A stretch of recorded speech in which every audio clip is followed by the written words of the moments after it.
Salut les amis, bienvenue dans mon antre, c'est Alex Cordo, je suis ravi que vous soyez là. Et aujourd'hui je vais vous parler un petit peu de mon dernier album, Origami, un album de rock instrumental. Donc je vous ai concocté quelques petits exemples, des petits extraits des morceaux sur lesquels on peut se faire les dents et je vais vous expliquer un petit peu comment ça se passe, de quoi il s'agit, etc. Alors essentiellement on va travailler sur du lead aujourd'hui, donc son lead obligatoire. Donc avec quand même pas mal de disto, mais pas trop quand même, pour pouvoir avoir un maximum de dynamique à l'attaque au Mediator. Et peut-être un petit mot sur ma chaîne du son, donc ma Vigier GV, qui passe dans un petit pedalboard dont j'utilise exclusivement le delay. En fait, il n'y a rien d'autre qui est enclenché ici, le reste c'est des utilitaires, sauf la pédale de boost, mais elle n'est pas enclenchée ici. Ensuite, j'attaque le rocker verb qui est par là-bas, qui lui-même attaque un torpedo captor, et en fait qui va dans Pro Tools en fait, directement.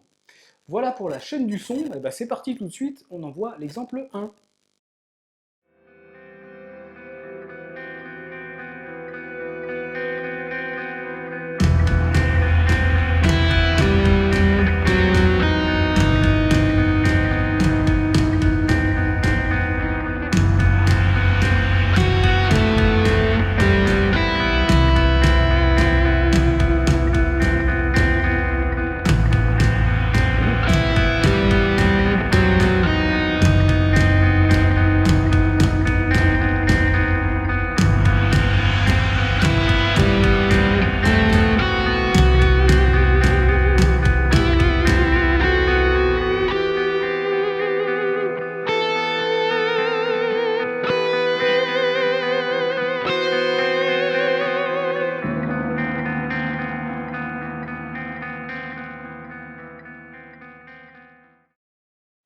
Alors ce premier exemple, il est extrait d'un morceau qui s'appelle Time for Redemption. C'est le dernier morceau de l'album Origami. Il y a un clip dessus que vous pouvez trouver sur YouTube qui est assez sombre, on est dans une ambiance un peu post-apocalyptique. Et ici en fait on va travailler sur le thème principal qui a une couleur un petit peu néoclassique parce qu'il est basé en fait sur une succession d'intervalles de sixtes. Donc en fait on va avoir une première série ici. Donc avec ce doigté qui nous oblige à sauter une corde, on enchaîne ensuite, on surenchérit.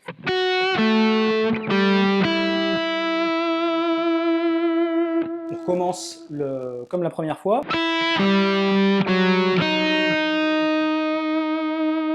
Ensuite la même chose, les deux autres sixtes, mais dans l'autre sens cette fois-ci.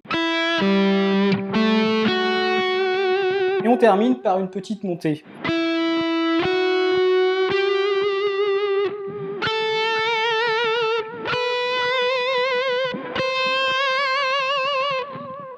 Donc il n'y a pas de difficulté majeure dans ce thème, si ce n'est qu'il faut être vigilant sur la qualité des attaques, il ne faut pas attaquer comme un gros bourrin, il faut être un petit peu subtil, et puis travailler en fait la qualité du vibrato, qui peut être vraiment très différent. Par exemple, au début du morceau, s'il n'y a quasiment pas de vibrato, les notes sont dites blanches. Et ensuite, au fur et à mesure des expositions, quand on va vers la fin, là, on monte en intensité et le vibrato devient plus large, plus expressif. C'est un petit peu ce que j'ai voulu faire là, à l'échelle de cet exemple, où je commence relativement tranquille, et puis à la fin, il y a quand même un vibrato assez soutenu, quoi. Donc voilà, essayez de travailler la qualité de ce vibrato, de votre vibrato, c'est ça qui fait vraiment le caractère du morceau. Exemple numéro 2.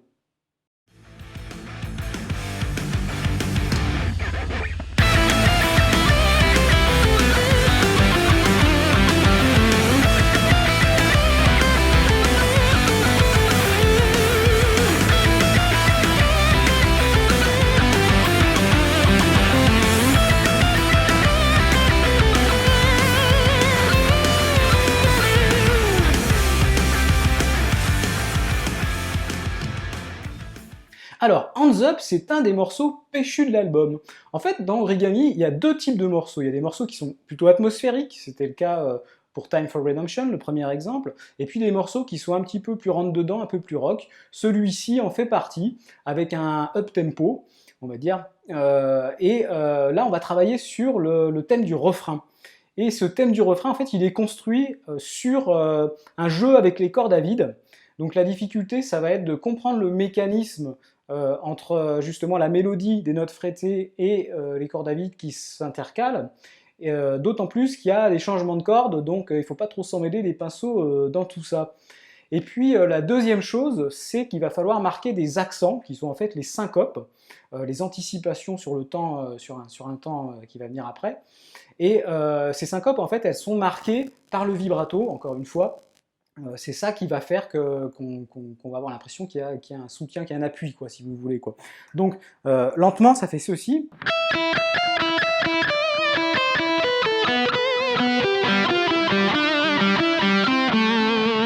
Vous voyez ces notes qui sont un petit peu plus longues, à chaque fois je les vibre un petit peu pour donner un élan, pour donner un appui en fait. Donc ça c'était la première partie du thème. Ensuite on a une seconde partie.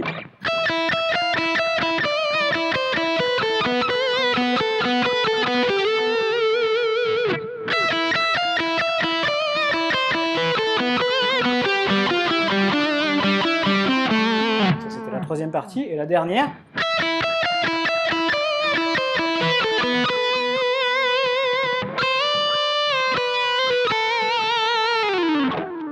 Voilà pour cet exemple. On passe à l'exemple numéro 3.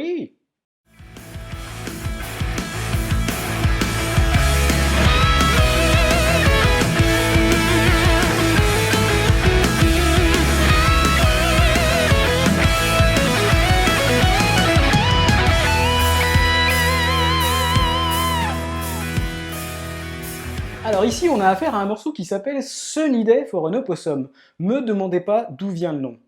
Alors simplement, pour moi, c'est un morceau un peu solaire, qui fait aussi partie de la vague des up-tempo, des morceaux un peu péchus.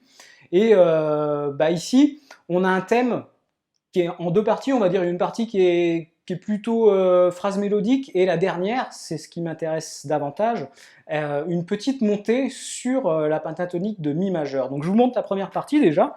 Donc là, on est simplement dans de la mélodie, hein, on va dire quoi.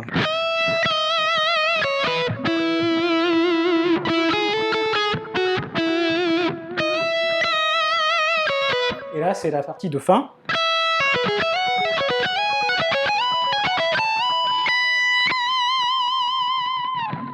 Donc on termine avec un bend généreux dans l'aigu.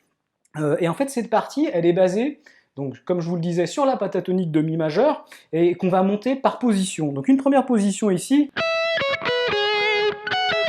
seconde, troisième, et quatrième pour terminer sur le bend. Et ce qui est intéressant ici, c'est qu'on va pas simplement se contenter de jouer les notes les unes après les autres, tout attaquer. Il y a une petite subtilité d'articulation qui, à mon avis, fait tout l'intérêt du phrasé. C'est qu'ici, on a un petit pull-off. Donc, pull-off entre les deux premières notes, les deux suivantes sont attaquées toutes les deux, et on passe d'une position à l'autre par un petit slide.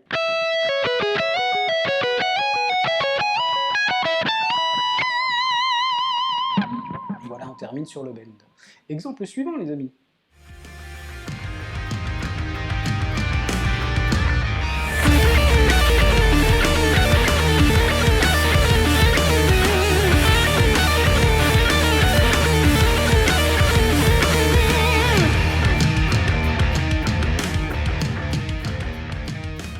Alors on parlait de morceaux atmosphériques tout à l'heure, et ben voilà, on a un beau spécimen ici avec Above the Clouds.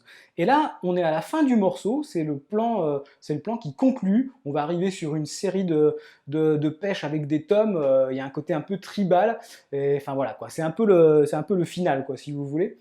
Et on a un plan qui tourne sur lui-même, un plan en boucle, et qui est basé sur un pattern en string skipping, donc un plan qui est inspiré un petit peu du jeu de Paul Gilbert, et dont il va falloir respecter en fait l'articulation, non seulement les hammer-on et les pull-off, il ne s'agit pas d'attaquer toutes les notes, mais vraiment de respecter les liaisons, mais aussi le sens du médiator, méga important. Si vous ne respectez pas le sens du médiator ici, vous allez vous mettre dans la panade. Donc il y a un petit coup à prendre, il faut travailler assez lentement au début, pour vraiment s'en imprégner et avoir l'automatisme de ce sens de médiator.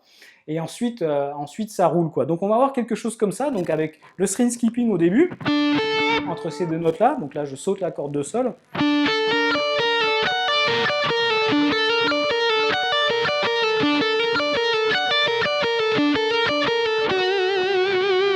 Donc là, je joue tout le temps la même chose au médiator, quoi. Quand un coup est noté en bas, il est en bas. Quand un coup est noté en haut, il est en haut.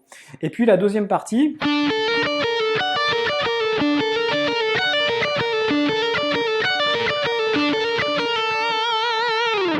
c'est quasi la même chose, sauf la fin. Dernier exemple, c'est parti.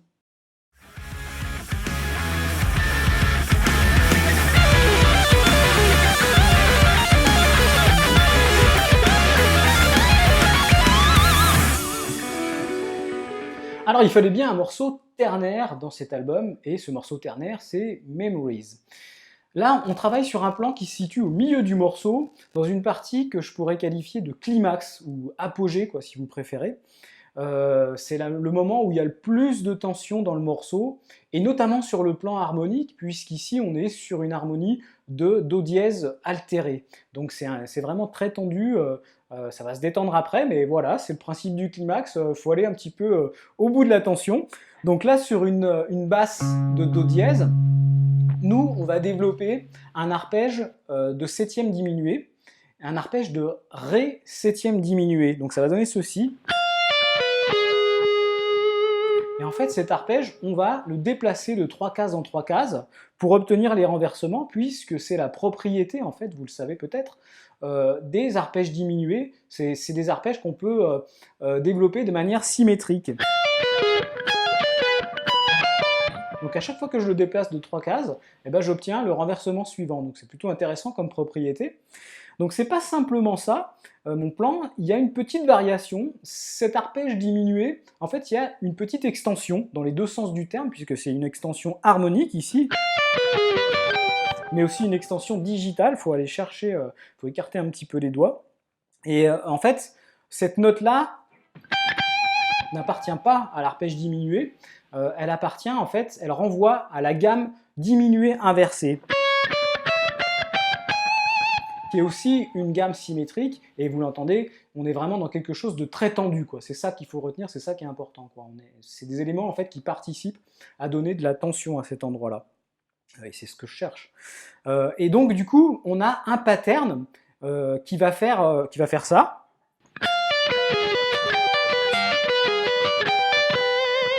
Donc encore une fois, il y a une articulation très précise à respecter entre sens du médiator et liaison, sinon c'est compliqué. Donc là on est sur du sweep hein, quand même, vous l'avez remarqué. Ces trois notes-là en fait sont jouées vers le bas. Hein. Une seule traite.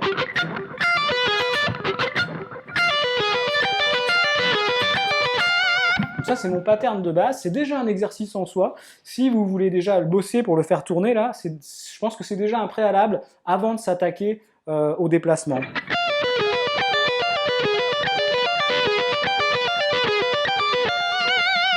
ça, c'est le premier. Et ensuite, on va déplacer là.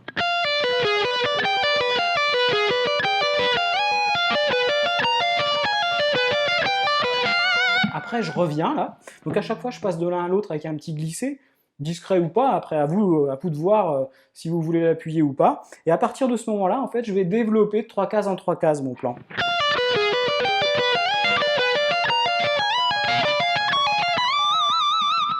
Et donc j'arrive en 22e case ici où ça vient crier un petit peu, c'est vraiment l'apogée de l'apogée, quoi, si vous voulez. Voilà pour cet exemple. Et pour ce petit moment ensemble, que j'espère vous avez trouvé fort agréable comme moi. Et j'espère que surtout que ça vous aura donné envie de découvrir mon album et de travailler ces petits extraits, voire même les morceaux dans leur intégralité. Donc ces morceaux, en fait, ils sont tous tablés au format Guitar Pro. Vous pouvez les retrouver sur mon site, il n'y a aucun souci. Ce que je vous ai pas dit, c'est que dans Origami, en fait, il y a 3 guitares, plus des guitares additionnelles, et toutes les guitares, en fait, sont tablées. Donc vous pouvez vraiment naviguer, voyager d'une guitare à l'autre, il n'y a aucun souci. En fait, c'est des guitares qui sont une écriture qui est très complémentaire entre les guitares. Donc pour moi, il n'y a pas de guitare plus complexe que d'autres, peut-être un petit peu la guitare principale, le lead, mais en tout cas, je pense que toutes les guitares ont des choses à dire. Donc voilà, c'est des morceaux qui peuvent être joués à plusieurs, donc je pense que ça peut être assez sympa. N'hésitez pas si vous avez des questions sur ces morceaux, moi je suis joignable sur Facebook, il n'y a aucun souci, je prendrai grand plaisir à vous répondre. Et bah, je vous dis à plus tard là-dessus, bye bye.